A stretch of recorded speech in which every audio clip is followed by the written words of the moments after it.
Are you confident in your abilities? If I was to ask you, either as a teacher, as a team leader, as a student, if I was to ask you, how confident are you about what you've learned in the past, or your confidence with what you can do? Would you be all excited to say all the things that you're great at? Or you might have some self doubt? That's a question that I will be addressing tonight. The whole idea here is all of us, in some ways, we may feel like we have the imposter syndrome.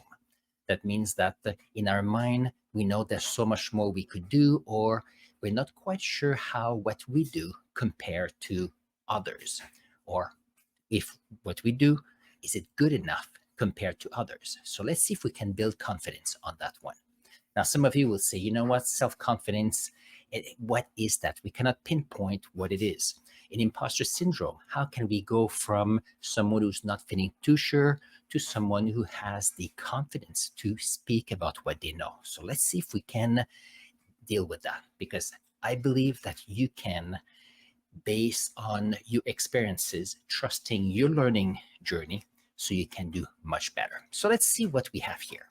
So in my podcast, I always have three sections. One is the student's perspective, second one is the teacher's perspective, and the third one is the leader's perspective. And when I speak of leaders, it could be from a company, could be a community group, it could be a student in tutoring other younger ones, it could be a parent. So here it's encompassing all of those leadership skills, and it's not about the age, but about what people can help others. So let's see. So my first segment about students goes like this. So often students, they are doubting their ability, or sometimes they may feel inadequate with respect to their peer. So what happens here is that people are coming in a new setting, in a new class, in a new grade, and then they keep in mind all of their experiences, failures and successes, but sometimes the way they put on their failures is much bigger than their success. Keep in mind that if you're starting a new grade, that means that you have all the needed requirements to get to have a new grade. If you are taking a new science credit, for example, you have all the knowledge from previous years. If you got a credit that is prerequisite, that means that you have enough to start there. So the whole idea here is that students may feel inadequate, but the question is, how do we have students feel more comfortable? So let's see. There's one person that I enjoy. He's in business. His name is Alex Hormozy, and he gives me the best definition about how a learner can feel better. And it goes like this: if you want to have more self-confidence, or that you feel that compared to others you can do good, you have to go like this. You need to accumulate evidence of success so that you can build certainty. So, for example, in September, I'm going to have new grade 9 students. That means that if they are studying in their grade 9 class in science with me, that means that they've done science all the way to grade 8, and they did enough there so that they're ready, or at least they have their spot in my grade 9 class. So that's something that students should not worry about. So first of all, there's evidence of that. Second, when you're starting a new credit or new grade, you have to keep in mind that it's like a game. It's a new journey, and from there, there's new learning that needs to happen, and then you can work on that. Some people may find things a bit easy because they were ahead of others. Other students may feel that they have to do a lot of work to catch up. But anyhow, if it's a new year, there's no reason why past failures can prevent you from building new successes. And I think that's what Alex Hormozy says here. So when you do an activity and you succeed, if you do a project and you have a good grade, if you create new ideas in your classes, what happens is that you have new evidence where you're at that shows that you can do it, and that builds certainty, that builds evidences that you are with others and that you can contribute. So that's something to keep in mind. The next one is that you need to build certainty, because when you build certainty, then you build confidence. So think of someone a little kid who learns walking. When he starts walking, he wobbles a lot, but by the time they have a handle in walking, then they're going to try to start running, because they're going to base the fact that if I can run, if I can walk, and I've seen people walking, I can certainly try to run. So the whole idea here is that you're building evidence so that it shows success. That builds certainty in your capabilities, and in doing that, it builds confidence. So I don't believe in this idea that people can just meditate to build confidence. I do don't believe that people from one time to the next, they will build confidence out of nowhere. What they need to do is they need to say, okay, what are my successes so far? My successes and failures are part of the evidence of my journey. These are evidence I can use so that I can build my confidence on that. And I think that's the best way for students um, to have a good handle on their self confidence and set aside this idea of imposter syndrome. I'm going to my second portion of this podcast about teachers. And here, this whole idea for teachers of self confidence and imposter syndrome is the idea that sometimes teachers are questioning their expertise or their effectiveness in the classroom. And guess what? Teachers, like students, we go through the same thing. So I'm going to take again the saying from Alex Hormozy. So here, you need to accumulate evidence of success so that you can build certainty. Because I do believe that teaching is a profession, and it's like a spectrum. This idea is that you learn from doing, and the more you do, the more experiences you have, and the more experiences you have, the more through your success and failures you can find proof of success. So that's beautiful, because once you have proof of success, then you have at that point evidence. And if you have evidence of success, that means that you can build certainty. And then, as I mentioned before, if you can build certainty on the fact that you can have successes, that means that you can build your confidence. So it's like a big, how can I say? Uh, it's not a network, it's a cycle. There you go. It's a cycle that goes, and the more you do it, the more you have failures. I'm not saying that it's gonna be perfect. I'm just saying that the more experiences you have, the more you try things, the more you're gonna have successes. But if you have any failures, you're gonna take what you're learning from failures so that you can have even more uh, confidence. So I've been teaching for 25 years right now. And there's a lot of things that I used to stress about that I no longer stress about. And the reason for that is that I've gone through so many years, so many Septembers where I start with new groups. And there's a few things that I don't need to think too much about, because I have my organization, I have my routines, I have the best practice so that the students feel that they're in a great learning experience. Is it working all the time? Far from that. There are many days where I try a lesson, many days where I try an activity, and then sometimes it doesn't work. And then what you do, you learn from that and you can go from there. It's funny, it reminds me of 1 year. So we get evaluated as teachers, and that goes into our contract. And I remember one VP had planned to come to my math class back then. And I was saying that, okay, to be evaluated, let's see if I can have. We used to have calculators with motion detectors. You use the motion detectors to do graphs. So you could do graphs of distance versus time.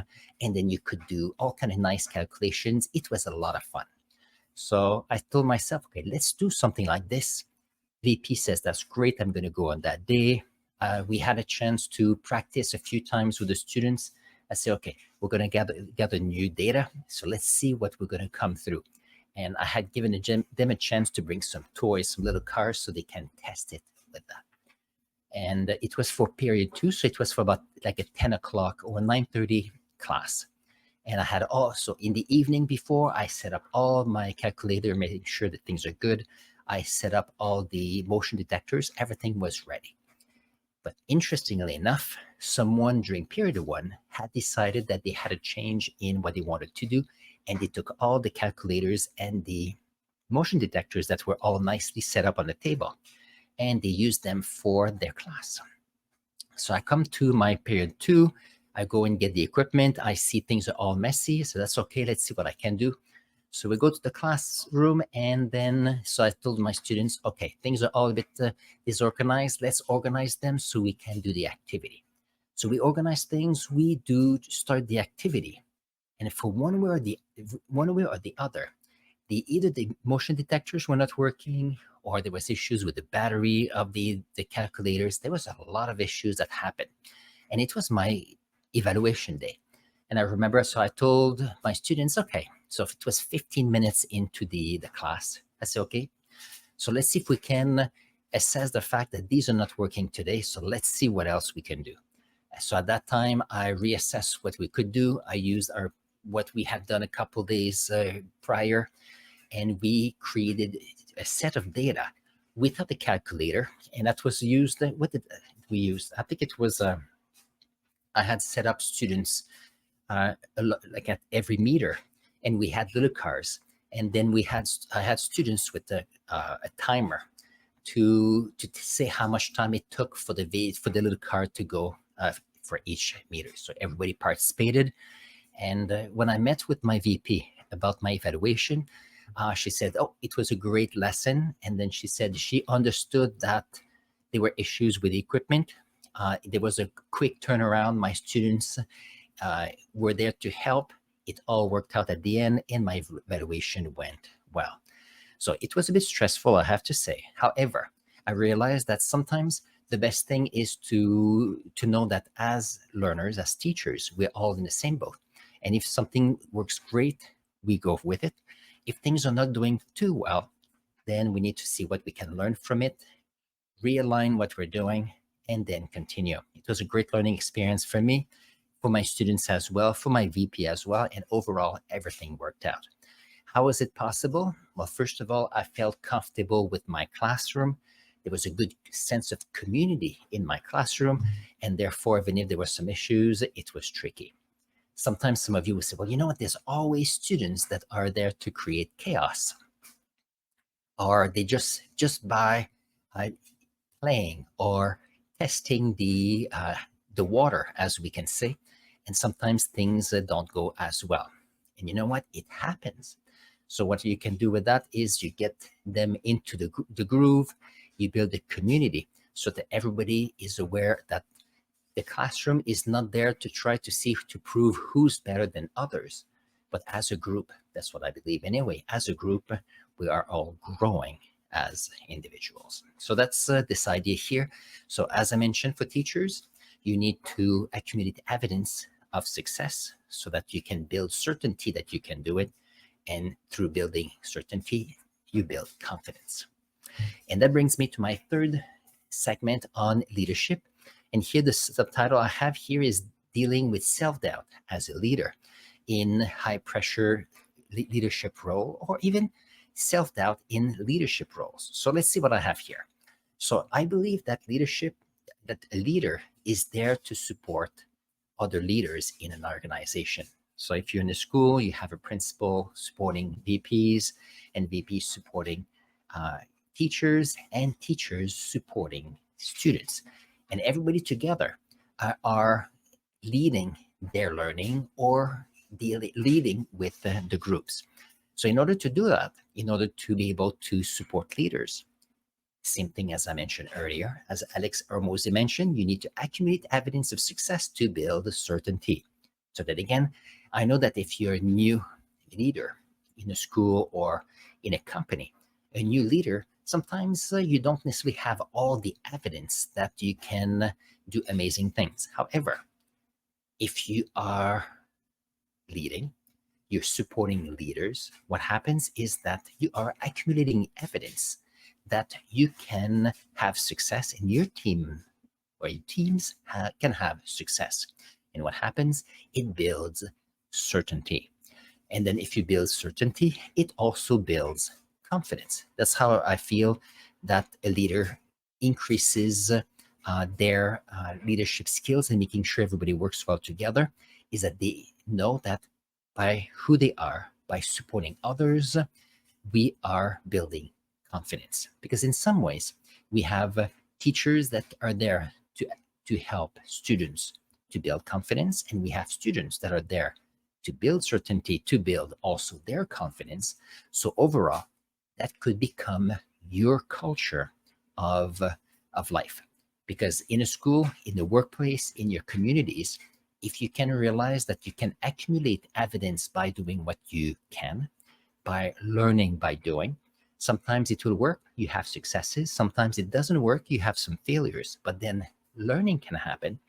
Then you can have evidence of success. And for the three segments here for students, teachers, and leaders, what we have is that we all build certainty. And by building certainty in our abilities, we build confidence. And that is the message I have for you today. I'm pre recording this activity because tomorrow night I will be busy and I thought I will do that for you. Hopefully, the sound is great. I'm doing some laundry at the same time, but you know what?